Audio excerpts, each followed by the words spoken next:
The job posting was vague enough to be interesting and desperate enough to match my situation perfectly.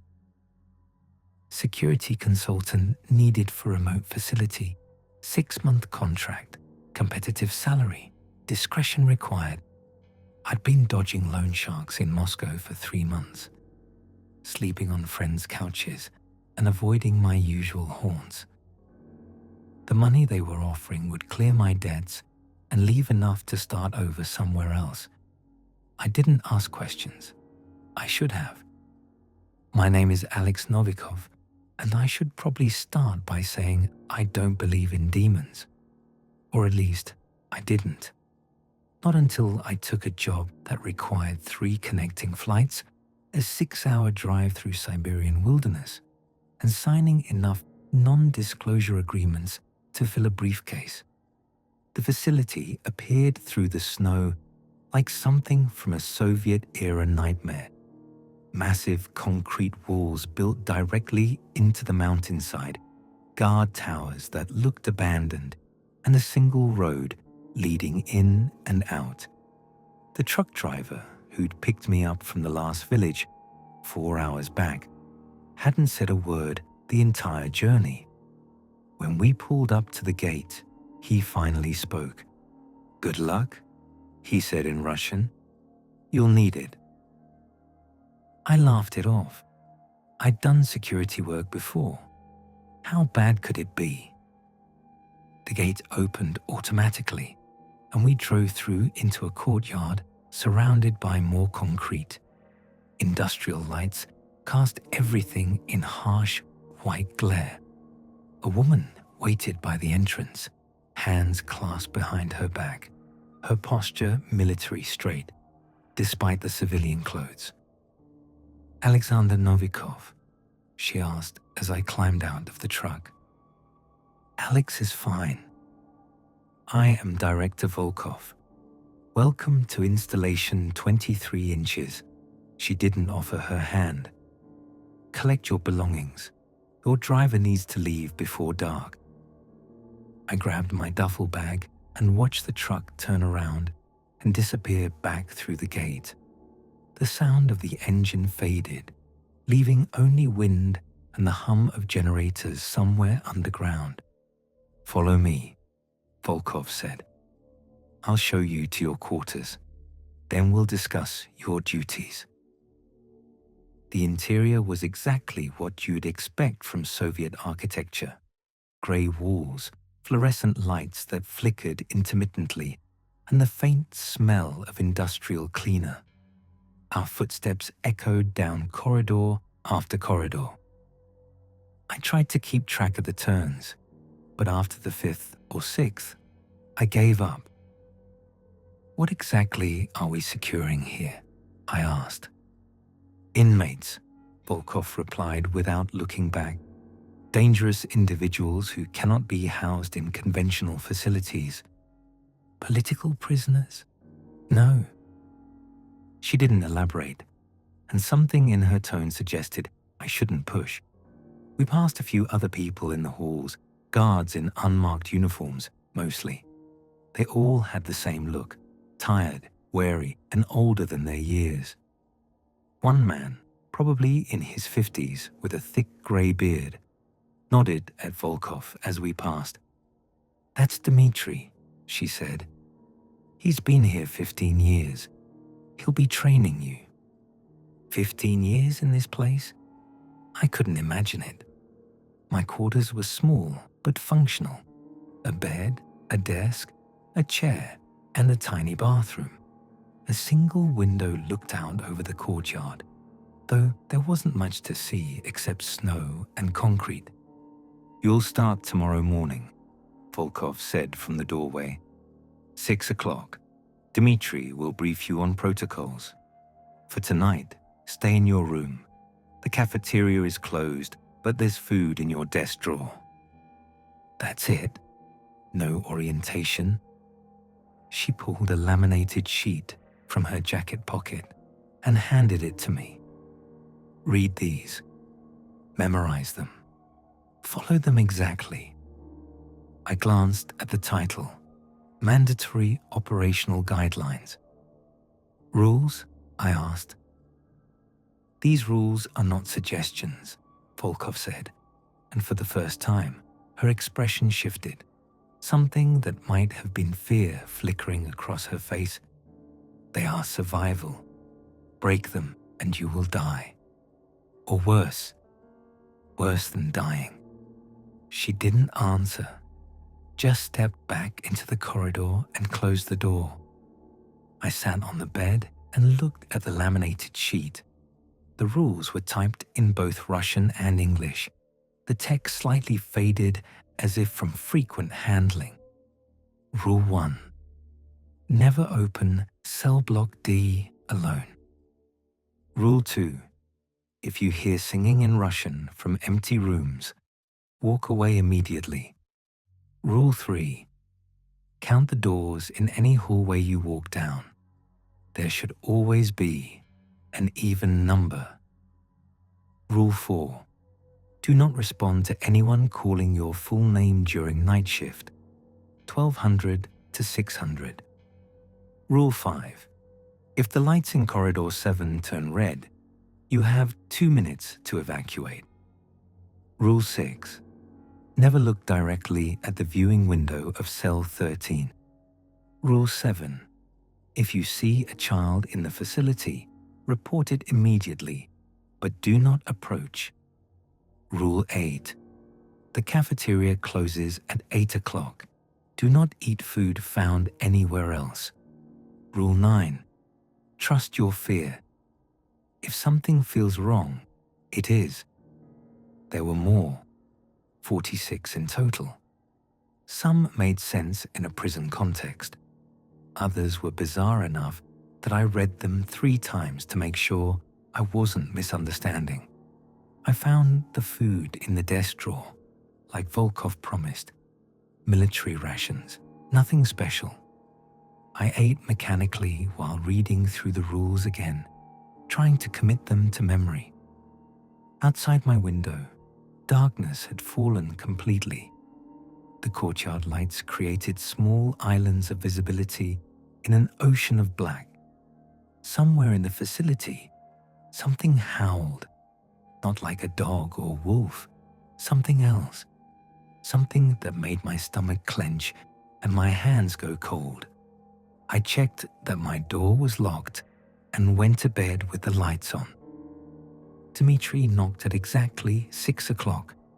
I'd barely slept, jerking awake every time the building made a sound, which was often. Old pipes, I told myself. Wind. Nothing more. You look like shit, Dmitri said when I opened the door. His English was heavily accented but clear. Didn't sleep? Not much. That's normal. Takes a week or 2 to get used to the sounds. He handed me a uniform, plain grey coveralls with no insignia. Get dressed. We start patrol in 10 minutes. The uniform fit well enough. I clipped the radio to my belt and followed Dmitri into the corridor. Morning light came through occasional windows, revealing just how vast the facility was. We walked for what felt like miles, passing through checkpoint after checkpoint. Each one required Dmitri to swipe a keycard and enter a code. How big is this place? I asked. 5 levels above ground, 3 below. You'll mostly work levels 1 and 2. 3 and below are restricted. How many inmates? Dmitri stopped walking and turned to face me. His expression was serious, almost sad. Listen carefully. You'll hear things here, see things. Your brain will try to make sense of them, give you rational explanations. Don't do that. Just follow the rules and don't ask too many questions. Understand? Not really, but okay. Good enough. He resumed walking. First lesson, feeding time. We descended a stairwell to what Dmitri called Cell Block B. The temperature dropped noticeably as we went down. Our breath misted in the air. The corridor here was different from the administrative areas above. Older, more industrial. Thick steel doors lined both walls, each with a small slot at the bottom and a viewing window at eye level. "Stay behind me," Dmitri said. He pulled a cart loaded with meal trays from a side room. "Watch how I do this." He approached the first door, knocked twice, then slid a tray through the bottom slot. The tray disappeared into darkness. For a moment, nothing happened. Then something grabbed the tray from the other side. I heard it sliding across concrete. "Next one," Dmitri said. We moved down the corridor. The same process. Knock twice, slide the tray, wait for it to be taken. At the fifth door, something different happened. As Dmitri slid the tray through, something pale and impossibly long reached out and grabbed his wrist. I lunged forward, but Dmitri was already moving. He slammed his other hand against a red button on the wall, and electricity crackled through the door slot. The thing released him instantly, and he pulled his arm back. His wrist was red, marked with what looked like a handprint, but the fingers were too long, the proportions all wrong. "Never reach in," he said calmly, rubbing his wrist. "And never try to help. The buttons are there for a reason." What the hell was that? My voice came out higher than I wanted. Inmate? That wasn't human. Dmitri looked at me with those tired eyes. "No, it wasn't. Keep moving." We finished feeding cell block B in silence. My hands shook the entire time. Every door seemed to hide something that shouldn't exist. Scraping sounds, whispers in languages I didn't recognize, and once, something that sounded like a child crying. But Dmitri just kept his steady pace, knocked twice, slid the tray, moved on. When we finally emerged back into the upper levels, I felt like I could breathe again. "What crimes did they commit?" I asked. "The inmates?" Dmitri leaned against the wall and pulled out a cigarette. He lit it, took a long drag, then said, "They didn't commit crimes. They are crimes. Crimes against nature, against reality. Things that shouldn't exist, but do anyway." "That's impossible." "You just saw it. Still impossible?" I didn't have an answer for that. The rest of the day was more routine. Checking logs, monitoring security cameras, walking patrol routes. I met the other guards. Yuri, a nervous man who smoked more than Dmitri and jumped at shadows.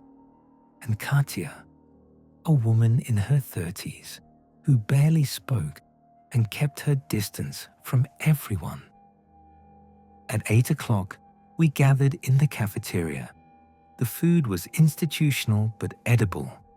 I sat with Yuri, who seemed like he needed to talk. "How long have you been here?" I asked. 3 months, longest 3 months of my life. He stabbed at his potatoes. "I'm leaving soon. Saving up for another month, then I'm gone." "It's not that bad, is it?" Yuri laughed, but there was no humor in it. "You've been here one day. Ask me that question again in a week." After dinner, I returned to my room and studied the rules again. Number 3 caught my attention. Count the doors in any hallway you walk down.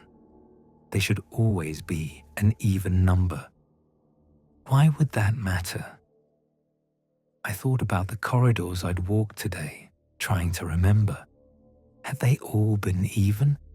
I honestly couldn't recall.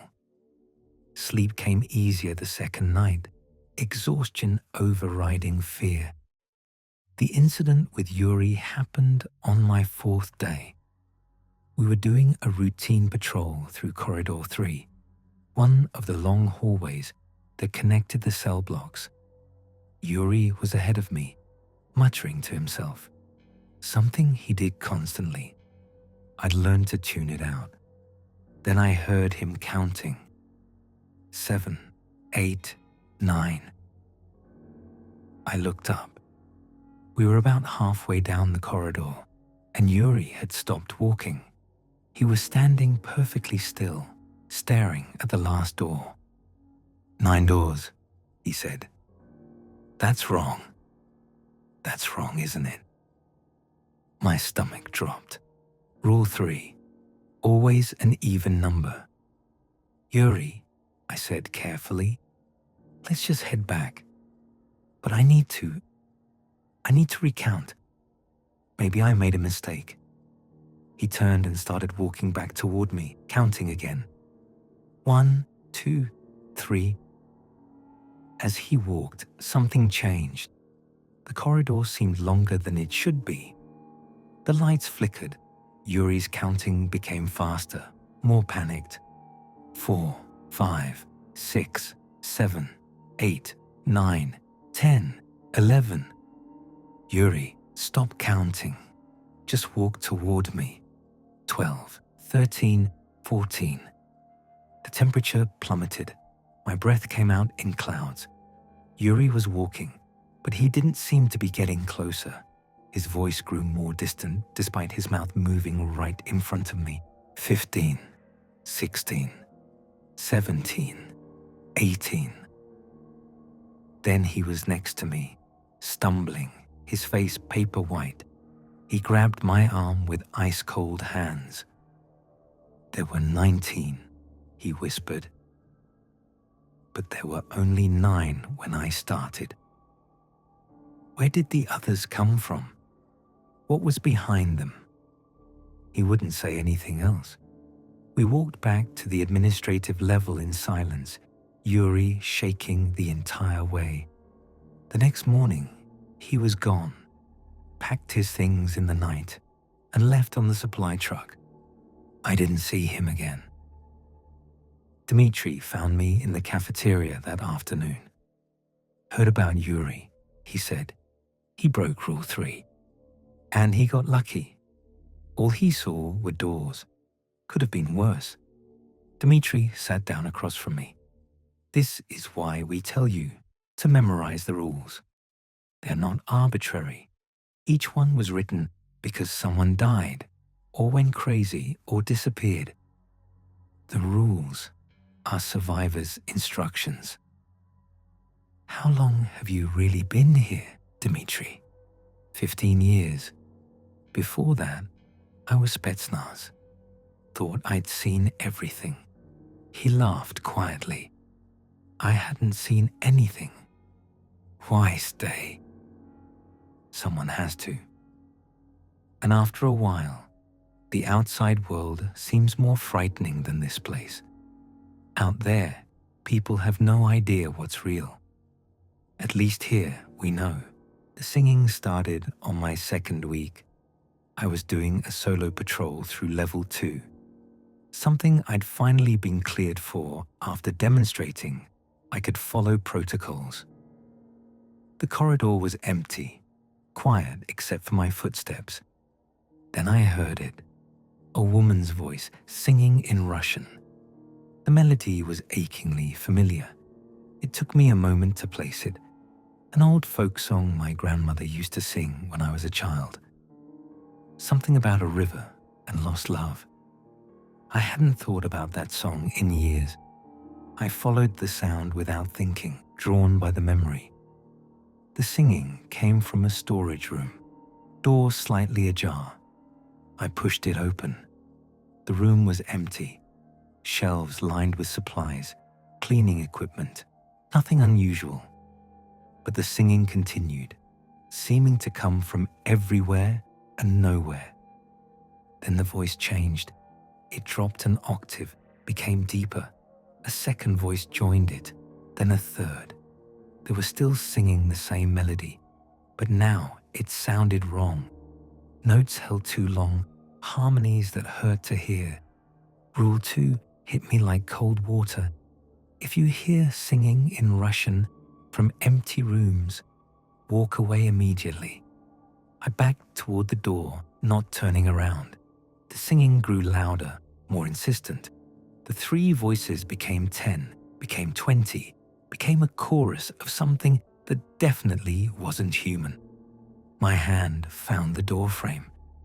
I pulled myself out into the corridor and started walking, faster and faster, until I was almost running. The singing stopped abruptly. In the silence that followed, I heard something else, scratching, coming from inside the storage room. Long, slow scratches, like claws dragging against wood. I didn't look back. That evening, curiosity got the better of me. I returned to the storage room with Dmitri. He brought a flashlight and a crowbar. "You heard singing?" he asked. "Yes," and then scratching. He opened the door carefully. The room looked exactly as I'd left it. Dmitri swept his flashlight across the walls, the shelves, the floor. Then he found it, deep gouges in the inside of the doorframe, long scratches, at least a dozen of them, as if something had been trying desperately to claw its way out of the room. "These are fresh," Dmitri said quietly. He looked at me. "You got lucky, very lucky. Whatever was in here wanted out badly." "What was it?" "Better not to know. Just remember the rules. Cell Block D was restricted to senior staff only. I learned this on my 3rd week when I was assigned to accompany Katya for an inspection. She met me at the checkpoint, carrying 2 heavy flashlights and a crowbar. She handed me the crowbar without a word. "Why do I need this?" I asked. "Insurance," she said. "Rule 1 says never open Cell Block D alone. Doesn't say anything about walking through it alone. Having 2 people is about survival, not protocol." The descent to Cell Block D was longer than the others. A spiral staircase that went down at least 3 levels. The temperature dropped with every step. By the time we reached the bottom, I could see my breath. The door to Cell Block D was different from the others. Thicker, older, covered in symbols I didn't recognize. Katya swiped her card and entered a code that took almost 20 seconds to input. The door opened with a groan of metal on metal. Inside, the corridor was dark despite our flashlights. The beams seemed to die just a few feet ahead, swallowed by a darkness that felt physical. "Stay close," Katya said. "Don't touch the cell doors. Don't look in the windows. We're just here to check the locks." The cells here were different too. The doors were older, more damaged. Some had scratches like the ones I'd seen in the storage room. But these went deeper, actually carving into the metal. As we walked, I became aware of movement in the shadows. Things shifting in the darkness just beyond our flashlight beams. Nothing distinct, just the sense of being watched by many eyes. "These cells," I whispered. "They're empty, right?" "No," Katya said. "These are the ones we don't feed. They feed on something else." "What?" "Fear, mostly. Attention. Sometimes worse things." We continued in silence. Each cell door Katya checked, testing the lock, making marks on her clipboard. At the 7th door, she paused. "Look," she said, pointing her flashlight at the door's interior surface. Someone had scratched words into the metal from the inside. "Remember me?" "Was that there before?" I asked. "No." Katya made a mark on her clipboard, and moved on, walking faster now. We completed the inspection and returned to the entrance. Katya locked the door behind us with what looked like relief. "What did you mean, they feed on worse things?" I asked. She looked at me with those emotionless eyes. "Memories, identity, souls, maybe, if those are real. This is where we keep the things we can't kill and can't release. The ones that are too dangerous even for the other cell blocks." "Promise me something," she said as we climbed back up the stairs. "Promise you'll never come down here alone, not even if Director Volkov orders it." Why would she order that? She wouldn't. But something else might make you think she did. Things down here are good at imitating voices, I promised. My first night shift started at midnight on my 22nd day. The facility felt different in the dark. During the day, it was merely unsettling. At night, it became something else entirely. The fluorescent lights seemed dimmer, creating pools of shadow in every corner. The sounds were different too, less mechanical, more organic, like the building itself was breathing. Dmitri walked me through the night shift protocols before he left. "Most important," he said, "is Rule 4. Do not respond to anyone calling your full name between midnight and 6. Not me, not Katya, not Director Volkov. If someone uses your full name during these hours, keep walking. Do not acknowledge them. Do not look at them. What happens if I do?" I don't know. No one who's answered has been willing to talk about it after. He left me alone in Corridor 5 with a radio and a flashlight. For the first hour, nothing happened. I walked my patrol route, checked doors, documented everything in the log. At 1 o'clock, I heard footsteps echoing from somewhere ahead. But when I reached the source, no one was there. At 2 o'clock, I heard my name. Alexander Mikhailovich Novikov. My blood went cold. No one here used middle names. No one knew mine except the director, and she was offside tonight. The voice came from behind me. It sounded exactly like my father, a perfect imitation of the man who died 5 years ago. "Alexander Mikhailovich Novikov. Stop." Every instinct screamed at me to turn around. I gripped the flashlight tighter and kept walking. "You're being rude, son. I taught you better than that." My father's voice, his exact cadence and tone. Tears stung my eyes, but I kept moving forward. "Look at me, Alexander. Look at what you did to me." The voice shifted, became accusatory. It started listing my failures, the gambling debts, the people I'd disappointed, every mistake I'd ever made. It knew things no one else could know. Private shames, secret regrets. A guard passed me going the other direction. A younger guy I'd seen once or twice. He nodded at me, showed no sign of hearing the voice that was screaming in my ear about what a worthless son I'd been. The voice followed me for almost an hour. Sometimes it was my father. Sometimes it became other people. Friends I'd betrayed, women I'd hurt, my grandmother's disappointed whisper. At 3 o'clock, it finally stopped.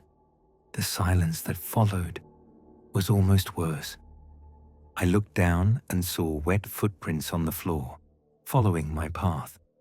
They looked fresh, as if someone had been walking behind me through water. But I'd walked alone. I radioed Dmitri immediately. "The footprints," I said. "What do they mean?" His response came back fuzzy with static. "It means whatever was following you wanted you to know it was there. Don't worry. If it wanted to hurt you, it would have. That didn't make me feel better. The rest of the shift passed without incident, but I watched those wet footprints slowly fade until they disappeared completely around 5 o'clock.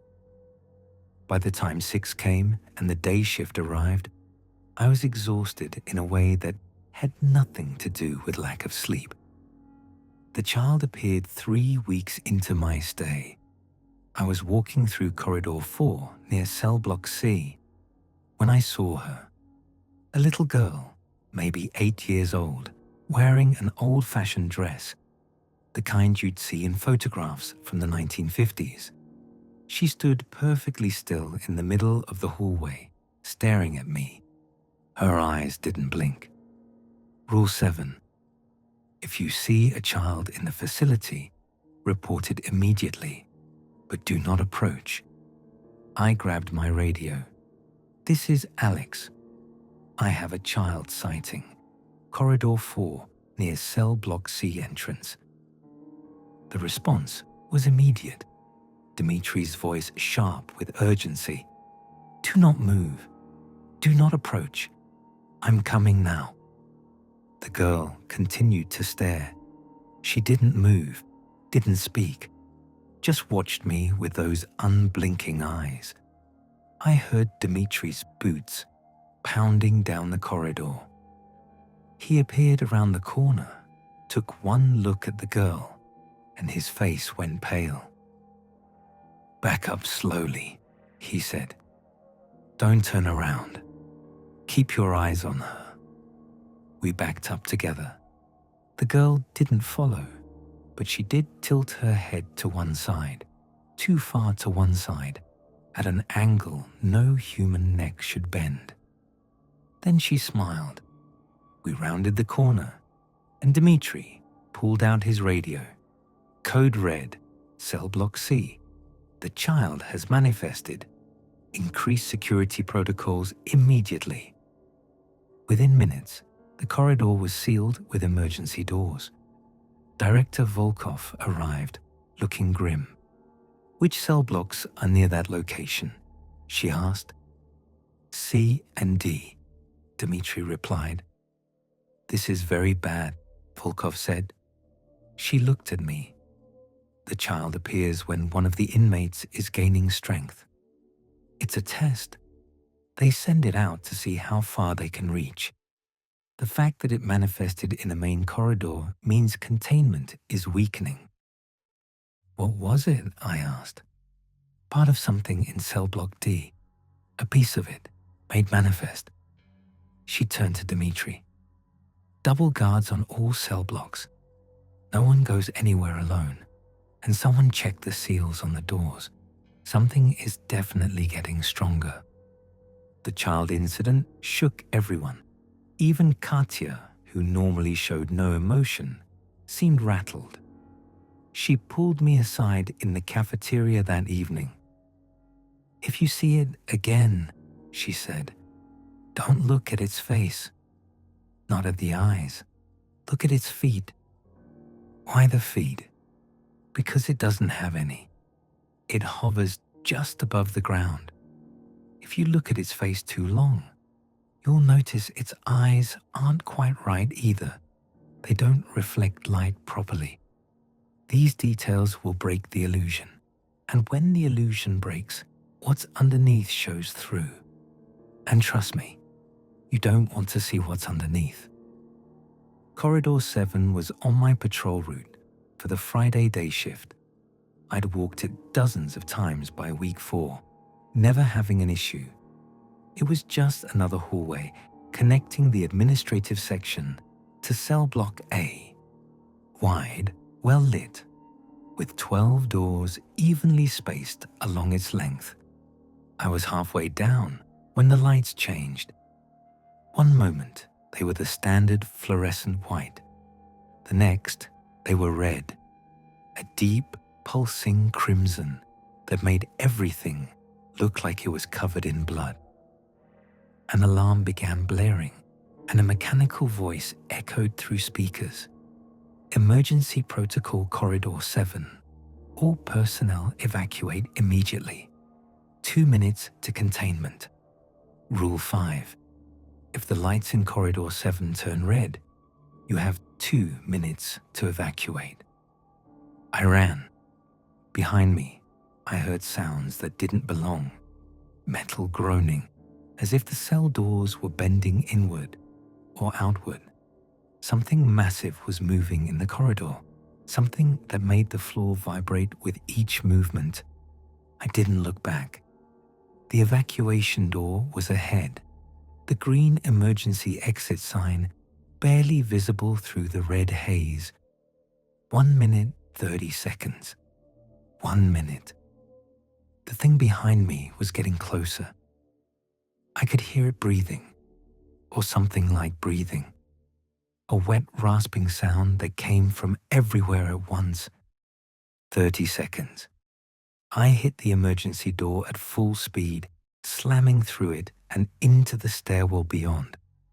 Behind me, emergency barriers began descending, thick steel walls dropping from the ceiling. I turned just before they closed and saw it, something massive and dark, filling the entire corridor, a shape that didn't make sense to my eyes. Too many angles, too much darkness compressed into too small a space, and eyes, dozens of eyes, opening along what might have been its body. The barriers slammed shut. The building shook.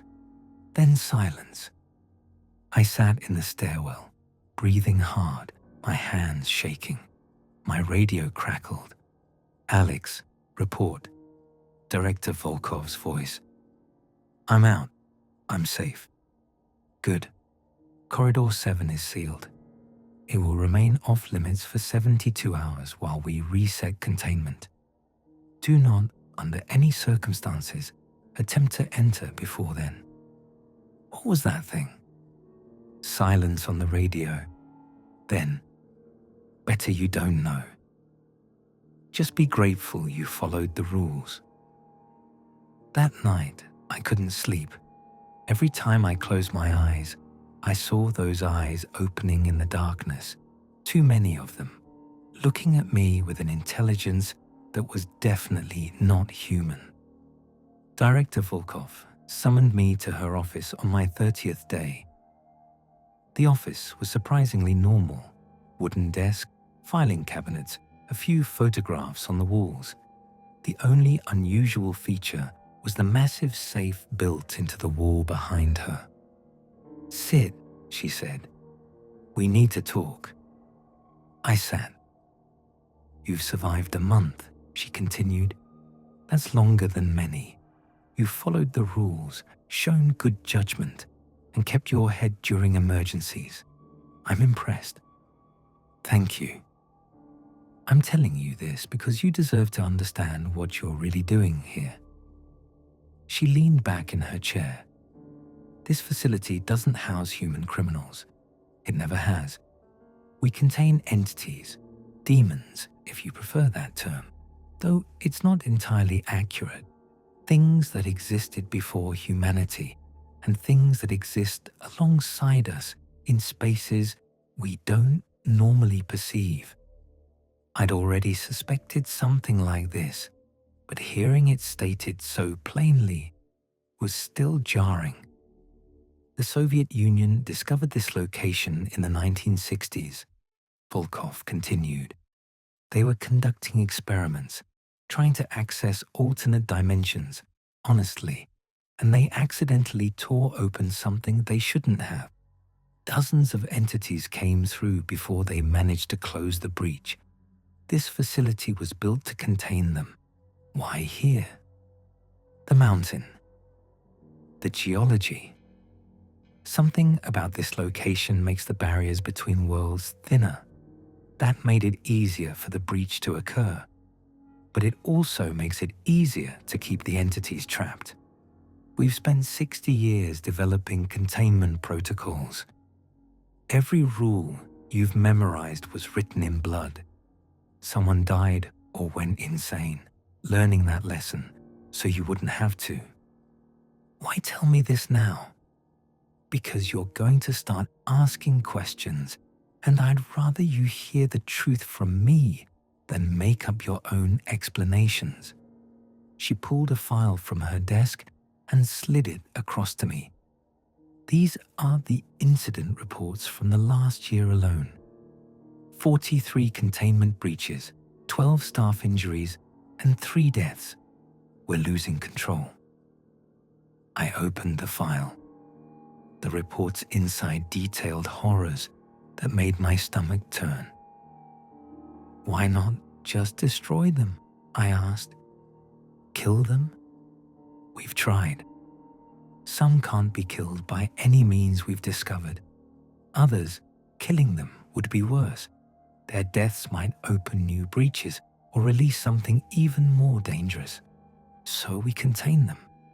We keep them locked away, and we pray the containment holds. You said you hired me because I was desperate.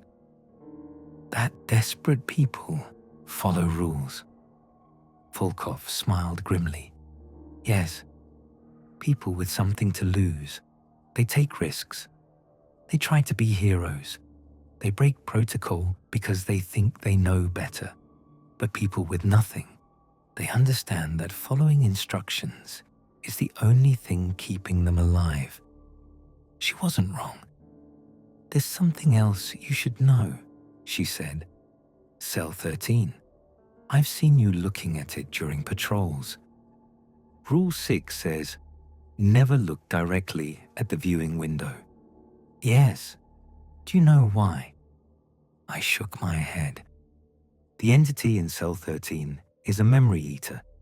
If you look at it directly, it takes something from you, a memory you cherish, your first love, your mother's face, your own name.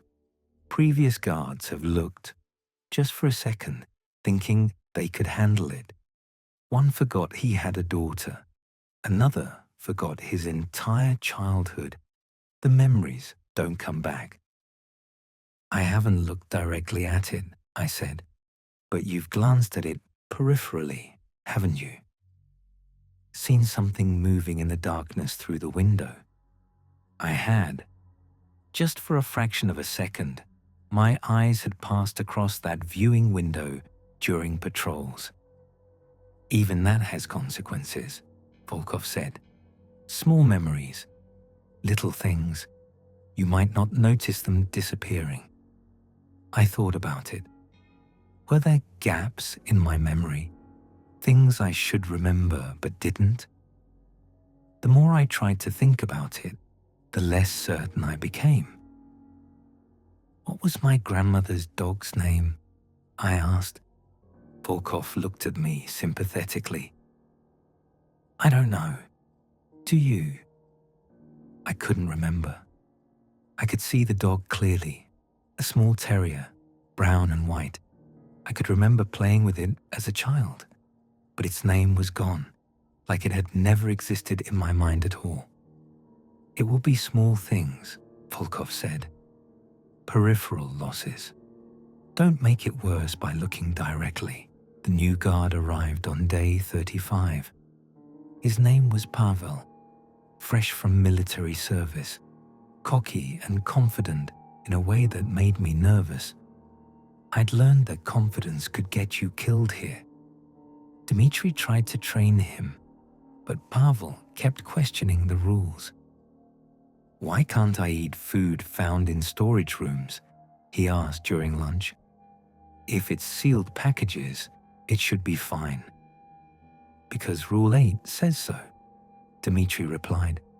That's reason enough. That's superstitious nonsense. I exchanged a glance with Katya. We both knew how this would end. 3 days later, Pavel found a sandwich in one of the storage rooms. Still wrapped, looked fresh. He ate it. By evening, he was screaming in the medical bay. I was there when they brought him in, thrashing against the restraints, clutching his stomach. Something's inside me, he kept saying. Something's eating me from the inside. I can feel it moving, Oh God, I can feel it. They sedated him and medevaced him out on the next transport. Director Volkov wouldn't tell us what happened to him after that. The same week, Katya stopped coming to shifts. Her room was empty, her belongings gone. She'd left no note, no explanation, just vanished in the night like Yuri before her. The facility was down to a skeleton crew. Me, Dmitri, 2 guards from the lower levels I barely knew, and Director Volkov. That was it to manage 46 inmates across 5 cell blocks. We're losing control, Dmitri admitted one evening. We were smoking in the courtyard. I'd picked up the habit from him. Too few people, too many things going wrong. It's only a matter of time before something major breaks. Can they send reinforcements? They've been trying. No one wants to come here. The ones who do don't last long.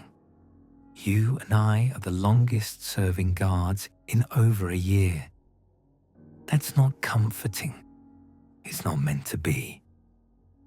The incidents escalated over the next week, lights flickering in patterns throughout the facility. That singing voice, the one from the storage room, echoing through the corridors at random hours, doors that should be locked standing open, and the scratching, always the scratching, coming from inside the walls. On day 42, everything fell apart. The alarm woke me at 2 o'clock in the morning, not the usual alert, but something deeper, more urgent, a sound I'd never heard before. My radio crackled to life immediately. Major containment breach, cell block D. All personnel respond. This is not a drill. I grabbed my uniform and ran. The facility was in chaos. Emergency lights strobed red and white. Guards were running toward the lower levels. I found Dmitri at the checkpoint to cell block D, suiting up with equipment I'd never seen before. Some kind of protective gear that looked half hazmat suit, half riot armor. What happened? I asked. Something broke out, he said grimly. The first one. The reason. Retry. FT. Continue. This facility was built. We've kept it contained for 60 years, but tonight... He didn't finish. Director Volkov arrived, her face set in hard lines. Dmitri, take your team and attempt containment. We're initiating Protocol 7. Protocol 7? Dmitri's face went pale. Director, that requires... I know what it requires. We don't have a choice. If it reaches the surface levels, we lose everything. She turned to me. Alex, you're with Dmitri. Stay behind him. Follow his orders exactly. Do not improvise. We descended to cell block D. The temperature dropped so severely that ice formed on the railings.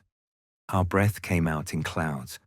The door to the cell block hung open, torn from its hinges from the inside.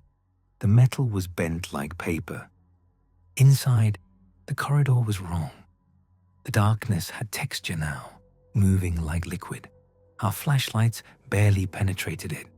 And somewhere in that darkness, something was singing. That same Russian folk song I'd heard weeks ago, but now in a voice that resonated in my bones. Stay together, Dmitri ordered. Keep moving toward the control room. Don't look at anything directly. We moved as a unit, 4 of us, Dmitri, myself, and 2 guards from the lower levels. The darkness pressed against us, and I could feel it. An actual physical presence trying to push us back. One of the other guards started laughing, high-pitched, hysterical. I can see it, he said. I can see everything. It's beautiful. It's so beautiful. Don't listen to him, Dmitri snapped.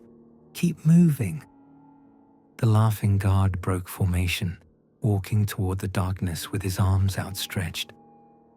I want to go home, he said in a child's voice. Please, I just want to go home. Then the darkness took him.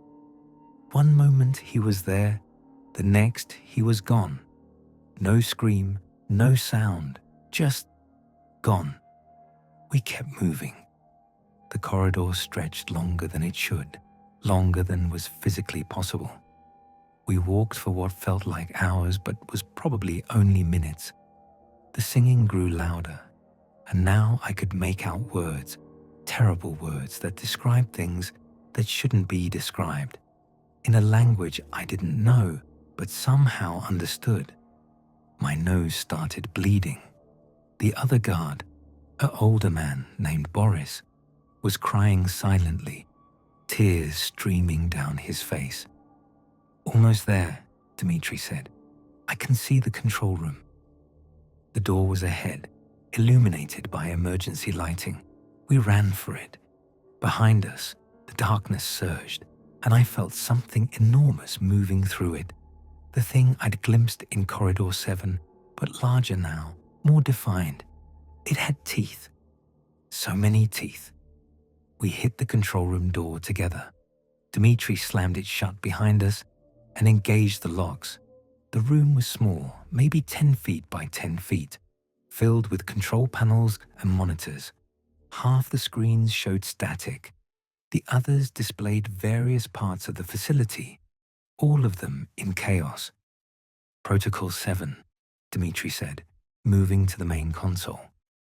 We can initiate containment reset from here. It will lock down all of cell block D, pump it full of, well, things that hurt entities like this, force it back into its cell. What's the catch? I asked. He looked at me with those tired eyes. The control room is in cell block D. Anyone inside when the protocol activates stays inside. The lockdown lasts 72 hours minimum. That's a death sentence. Yes. Boris was already backing toward the door. No way, I'm not dying down here. I'm not. Something slammed against the door. The metal buckled inward. Boris screamed and ran to the far corner, curling into a ball. The protocol requires 2 authorization codes, Dmitri said, his fingers flying over the controls. Director Volkov has one. I have the other. It needs both of us to activate. Another impact. The door buckled further. I could see darkness seeping through the gaps. Can we radio her? I asked. No signal down here. The entity is blocking it. Dmitri pulled out a battered notebook, flipped through it. There's a backup system. Single-person activation. But he trailed off. But what? The person who activates it has to stay in the containment zone. There's no override, no escape protocol. It's designed that way intentionally, to make sure no one uses it lightly.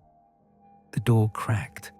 Something that might have been a hand, if hands had too many fingers and bent in too many directions, reached through the gap.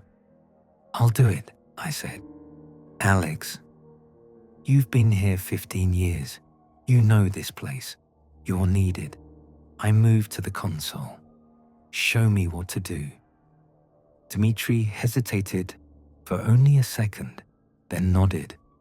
He pulled me to the main panel, pointing at various controls. Red switch first, then enter this code. He showed me a sequence of numbers. Then press the green button and hold it for 10 seconds. The system will warn you 3 times. Ignore the warnings. On the 3rd warning, it activates. And then everything in cell block D gets flooded with containment measures. The entity will be forced back into its cell. The doors will seal, and you'll have emergency life support for 72 hours. After that, rescue teams can enter safely. What about the entity? Will it try to get to me? It will be too busy trying to survive. The containment measures are painful for them. It will retreat to its cell and go dormant. Another impact. The door was nearly gone. Go, I said. Take Boris. Get out of here. Dmitri grabbed Boris and hauled him to a secondary exit I hadn't noticed, a small maintenance hatch in the floor. 72 hours, he said to me. We'll get you out. I know. They dropped through the hatch. I heard them descending a ladder, then the sound of a door clanging shut below. I was alone. The thing outside had stopped hitting the door. In the sudden silence, I heard it breathing, or something like breathing, a wet, rasping sound. Alexander Mikhailovich Novikov, it said in my father's voice. Open the door, son. Let me in. I just want to talk. I flipped the red switch. Alex, please. My grandmother's voice now. I'm so cold out here. Don't you remember how I used to sing to you? Don't you remember? I entered the code. My hands were shaking so badly, I had to try 3 times to get it right. You can't win, the entity said. And now, the voice was neither my father nor my grandmother. It was something else, something vast and old. I've been here since before your species learned to speak. I'll be here when the last of you dies. You're delaying the inevitable. I pressed the green button and held it. The first warning flashed on the screen. Containment protocol. 7 initiated. Operator will be locked in containment zone. Cancel? I kept holding the button. The door finally broke. Darkness poured into the control room like water. The entity manifested partially. I could see shapes in the darkness, suggestions of limbs and faces, and things that had no name. The temperature dropped so low that ice formed on my breath. Second warning. Final chance. To abort. Continue. You don't understand what you're doing, the entity said. It was right in front of me now, close enough that I could feel its presence pressing against my skin. I could give you everything. Your debts erased, your memories restored. I could make you forget this place ever existed. You could have a normal life. Third warning. Protocol 7. Activating in 3, 2, 1. I could give you your grandmother's dog's name back. It whispered. The system activated. Sirens blared. The lights shifted to a searing ultraviolet that made me squint. Vents in the ceiling opened, releasing something that looked like mist but felt like static electricity. The entity screamed, a sound that wasn't a sound, more like reality itself tearing. It retreated from the control room, pulled back into the darkness. I watched through the monitors as the entire cell block filled with that strange mist. On the screens, I could see the entity being driven back toward the far end of the corridor where the oldest cells were located. The massive steel barriers began descending throughout cell block D, sectioning off the corridors.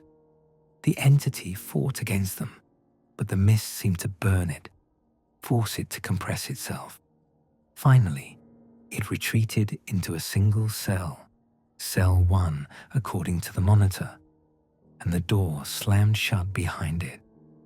The lockdown engaged with a series of heavy thuds that shook the entire level. Then silence. I was alone in the control room. The screens showed cell block D completely sealed. The emergency life support kicked on. I could hear the ventilation system pumping filtered air. I sat down on the floor, my back against the console, and tried to stop shaking. The first 12 hours were the hardest. The control room had emergency supplies, water, some rations, a first aid kit. There was even a small chemical toilet behind a privacy screen. Whoever had designed Protocol 7 had thought of everything except keeping the person inside sane. The monitors still worked, showing me various parts of cell block D. Everything was still. The mist had dissipated, leaving the corridors empty and silent. The entity, the first one, Dmitri had called it, remained in cell 1.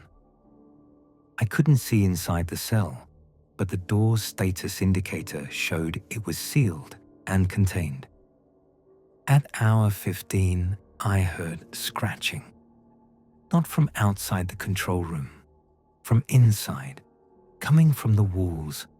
Slow, deliberate scratching that moved around the room. I remembered what Dmitri had said. The entity would be too busy surviving to bother with me. But maybe that had been optimistic. Maybe it had enough strength left to try one last gambit. "I'm not opening the door," I said to the empty room. The scratching stopped, then started again, faster, more insistent. I turned up the volume on the monitors, drowning out the sound with static. At hour 24, the lights dimmed. Not much, just enough to notice. The emergency power was holding, but how long would it last? 72 hours, Dmitri had said. But what if something went wrong? What if the rescue teams couldn't get in? I pushed those thoughts away. Panic wouldn't help. At hour 36, I saw something on the monitors. One of the cameras showing corridor 3 flickered. When it stabilized, there was someone standing in the middle of the corridor. A little girl in an old-fashioned dress. The child. It stared directly at the camera, then smiled. That same too wide smile, the head tilted at that impossible angle. The camera went to static. "It's not real," I said aloud, "just trying to scare me. It can't get in here." But I wasn't entirely sure I believed that. At hour 48, halfway through, I heard voices. Dimitri's voice. "Alex, can you hear me? We're coming to get you early. Open the hatch." I looked at the hatch in the floor. It was sealed, locked from the outside. "Alex, please." The director authorized early extraction. "Just open the hatch." It wasn't Dmitri. It couldn't be. The protocol couldn't be overridden. "Nice try," I said. Director Volkov's voice. "Alex, this is an order. Open the hatch immediately." "No." The voices continued for an hour, cycling through everyone I knew. My father, my grandmother, friends from Moscow. They begged, threatened, cajoled. I ignored them all. Finally, they stopped. At hour 60, I allowed myself to hope. 12 hours left. I could make it 12 more hours. That's when the control room door started opening. Not the main door. That was buried under debris from the breach. The maintenance hatch in the floor. The wheel was turning, unlocking from the inside. I grabbed the crowbar, the same one Katya had given me weeks ago, and backed into the corner. The hatch opened. Darkness poured out like water. "You've done well," the entity's voice said, not imitating anyone now, just its own voice, vast and ancient and tired. 72 hours in a locked room, following the rules even when it would be easier not to. Admirable. Stay back, I said, raising the crowbar. I'm not here to hurt you. Not anymore. The containment has weakened me severely. I'll be dormant for decades after this. But I wanted you to know something before I sleep. I don't want to hear it. Your grandmother's dog was named Mishka. Little Bear.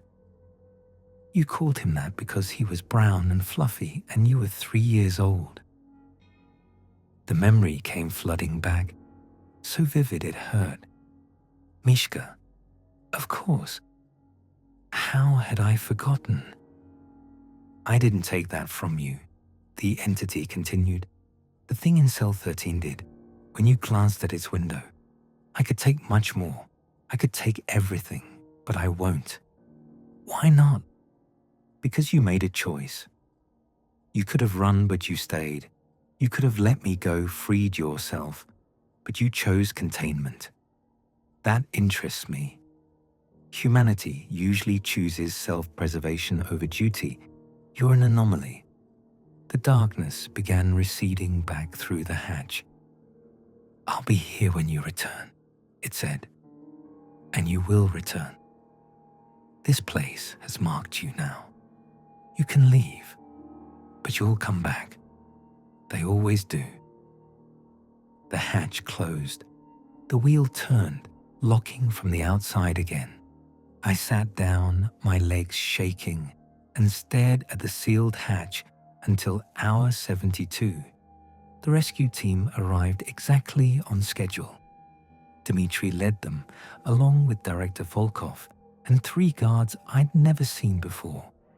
They opened the hatch from the outside, and I climbed out into a corridor that looked completely different from what I remembered. Cleaner, quieter, like nothing had ever happened. How do you feel? Volkov asked as they escorted me to the medical bay. Tired, I said, but alive. The entity spoke to you. It wasn't a question. Yes, at the end. What did it say? I told her everything. She listened without interrupting, her expression unreadable. The first one has never spoken to a human before, she said finally. At least, not that we've recorded. Usually it only imitates, manipulates. Direct communication is unprecedented. What does that mean? I don't know, but I suspect you've drawn its attention. That could be dangerous.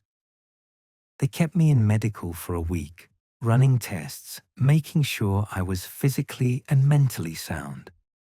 I slept 16 hours a day, ate like I'd been starving, and tried not to think about the scratching in the walls. When they finally released me, Volkov called me to her office. Your contract is complete, she said. 6 months, as agreed. Your debts have been paid, and you have a substantial bonus. You're free to leave whenever you want. That's it? Just like that? Just like that. The truck leaves tomorrow morning if you want to be on it. I should have said yes immediately. Should have packed my bags and never looked back. But I found myself hesitating. What happens if I stay? I asked. We could use you. Dmitri is getting older. We need someone who understands the rules, who's proven they can follow them even under extreme circumstances. 6 more months at double the pay? I thought about Moscow, thought about going back to my old life, my old mistakes, thought about loan sharks and failed relationships and gambling away everything I had. Then I thought about the rules, the clarity of them, the certainty. Follow the rules and survive. Break them and die. It was simple in a way. Nothing in my life had ever been simple. I'll stay, I said. 6 more months. Volkov smiled slightly. I thought you might. 3 weeks later, I was standing in the courtyard, watching a truck pull in through the gate. New recruits, a young woman named Eleanor and a cocky young man named Oleg. They climbed out looking nervous and trying to hide it. I met them at the entrance, just like Dmitri had met me all those weeks ago. Welcome to Installation 23, I said. I'm Alex. I'll be helping with your training. I handed them each a laminated rule sheet. Read these. Memorize them. Follow them exactly. I repeated Volkov's words from my first day. These rules are not suggestions. They are survival. Break them and you will die, or worse. Worse than dying? Oleg asked with a nervous laugh. I didn't answer, just led them into the facility. Behind us, very faintly, someone began singing in Russian, an old folk song about a river and lost love. I didn't turn around, neither did they. They'd learn soon enough. That night, alone in my room, I stared at the rule sheet on my wall. All 46 rules, memorized now. Understood not just intellectually, but in my bones. I picked up a pen and added one more at the bottom. Rule 47. If something offers you escape, remember why you stayed. The lights flickered once, just once. I didn't react. Something scratched at my door. 3 long, slow scratches. I checked the rule sheet. Nothing about scratching at night. Nothing about what to do when the sounds came. So I ignored it. Lay down on my bed. Set my alarm for 6 o'clock. In the darkness, I heard that singing again. Closer now. Maybe in the walls. Maybe in my head. I closed my eyes. The scratching continued, but I'd learned which horrors mattered and which were just noise. In this place, survival meant knowing the difference. The facility hummed around me, generators, ventilation, and something else, something deeper. The sound of 46 things that shouldn't exist, contained behind steel doors, waiting. I thought about the first one's words. You'll come back. They always do. It was right. I could have left tomorrow, could leave any time. But I wouldn't. Because out there, in the normal world, nothing made sense. People lied, rules were broken, chaos reigned. But here, in this prison for demons, in the Siberian wilderness, everything was clear. Follow the rules. Stay alive. Keep the doors locked. Simple. Outside my window, snow began to fall. The courtyard lights created small islands of visibility in the darkness. Beyond them, the mountain loomed, ancient and patient. Somewhere far below, in cell block D, the first one slept, and I stood watch. Because someone had to. Because the rules had to be followed. Because in the end, that's all any of us can do. Hold the line between what should exist and what shouldn't. Even if the line is drawn in blood. Even if the darkness presses against it from all sides. Even if we know deep down that one day the line will break.